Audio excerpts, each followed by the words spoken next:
वो गौतम गंभीर जिनकी अगुवाई में team India white ball cricket में कमाल कर रही है, उनकी अगुवाई में रेड बॉल में इंडिया का डाउनफॉल क्यों हो रहा है? देखिए, लड़े तो जीते नाम सरदार का, और अगर हारे तो सवाल भी सरदार का। गंभीर की अगुवाई में जब केकेआर ने ट्रॉफी उठाई थी तो क्रेडिट गंभीर साहब को भी गया था, बड़ा क्रेडिट गया था।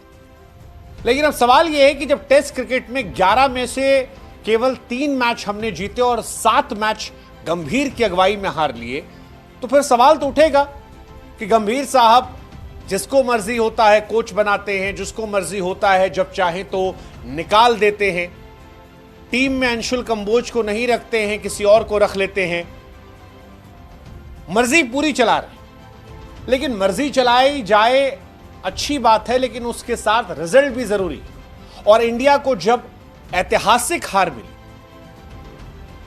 800 से ऊपर रन बनाने के बाद भी आप एक टेस्ट मैच हार जाते हैं। 1948 के बाद इस ग्राउंड पर इंग्लैंड की यह सबसे बड़ी जीत दर्ज होती है। तो फिर यह सवाल उठता है कि इंडिया की समस्या तो गंभीर है, गंभीर समस्या है, क्योंकि गंभीर टेस्ट क्रिकेट में न खुद महान थे और न उनकी अगुवाई में टेस्ट क्रिकेट में इंडिया महानता के परचम लहरा रही है। रोहित शर्मा, विराट कोहली का जो दौर था, उसमें गंभीर के आने के पहले जीत की नई नई इबारत रोज लिखी जाती थी। लेकिन फिर इंडिया न्यूजीलैंड से घर पर सीरीज हार गई। इंडिया में लोवेस्ट स्कोर दर्ज हुआ, 3 के 3 मैच लगातार हम घर पे हारे। 12 साल बाद वो टेस्ट सीरीज हारे थे। बॉर्डर गवास्कर हम हारे, फाइनल तक नहीं पहुंचे हम WTC के, और अब इंग्लैंड से भी हम हार गए।